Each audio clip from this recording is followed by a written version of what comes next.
இன்றைக்கான mini vlog பார்க்கலாமா? நமக்கு எப்படா ஸ்கூல் திறப்பாங்கன்னு இருந்திருக்கோம். ஆனால் நம்ம கண்ணு முன்னாடியே நின்ன பிள்ளைங்க ஃபஸ்ட் டே ஸ்கூல் போனதும் வீடே வெறிச்சோடி இருந்திருக்கோமே.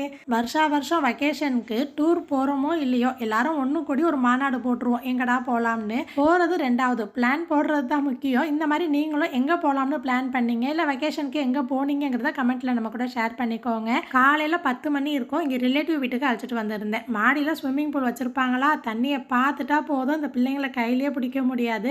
நல்லா 2 மணி நேரம் தண்ணியிலே ஆட்டம் போட்டாங்க. அதோட வீட்டுக்கு போய் பார்த்தா பெரிய சர்ப்ரைஸ். ரொம்ப நாளைக்கு முன்னாடி ஒரு ஷார்ட்ஸில் சொல்லியிருப்பேன், நான் ப்ரௌனி இது வரைக்கும் சாப்பிட்டதே இல்லைன்னு. அதை ஞாபகம் வச்சு நம்ம சப்ஸ்கிரைபர் ஒருத்தவங்க இன்ஸ்டாகிராமில் மெசேஜ் பண்ணியிருந்தாங்க, நீங்கள் ஊருக்கு வந்திருக்கீங்கல்ல, உங்கள் அட்ரஸ் கொடுங்க, நான் ப்ரௌனி அனுப்பி வைக்கிறேன்னு. சரி, ஞாபகமாக கேட்குறாங்க, நான் பே பண்ணிடுறேன் அப்படின்னு எவ்வளவோ சொல்லியும் அதெல்லாம் வேணாம், நான் தான் அனுப்பி வைப்பேன்னு அவங்களே செஞ்சு அனுப்பியிருந்தாங்க. கண்டிப்பாக இந்த ஷார்ட்ஸ் பார்ப்பாங்க. நான் சாப்பிட்ட ஃபஸ்ட்டு ப்ரௌனி நீங்கள் அனுப்புனது தான்.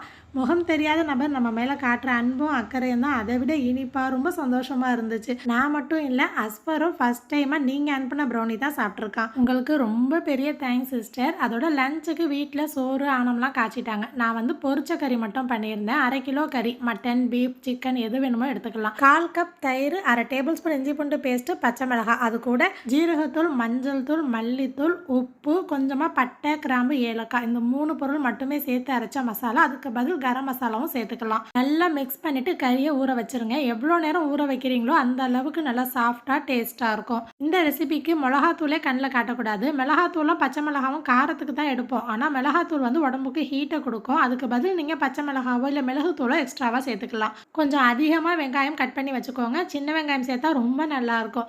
எண்ணெய் கொஞ்சம் தாராளமாக சேர்த்துட்டு வெங்காயம் இந்த அளவு வதங்கி வரணும். நல்லா முருவலாக வதங்கணும். இந்த ஸ்டேஜ் ரொம்ப முக்கியம். அதுக்கப்புறம் பெரட்டி வச்சுருந்த கறி சேர்த்துட்டு நல்லா மிக்ஸ் பண்ணிவிட்டு ஒரு மூடி போட்டு ஒரு 10 நிமிஷம் ஸ்டவ் சிம்லேயே வச்சு எண்ணெயிலே வதங்க விட்டுருங்க. ஒரு 10 நிமிஷம் எண்ணெயில் கண்டிப்பாக இருக்கணும். அதுக்கப்புறம் தண்ணி கொஞ்சமாக காட்டினா போதும், அதிகமாக சேர்க்க வேணாம்.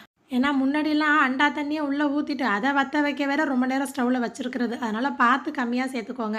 மூடி போட்டு 3 விசில் ஹை ஃப்ளேமில் 2 விசில் சிம்மில் வச்சு வெந்திருக்கான்னு செக் பண்ணி பார்த்துட்டு பேனில் மாற்றிருக்கேன். இப்போவே பாருங்கள் எந்த அளவு தண்ணி விட்டுருக்குன்னு.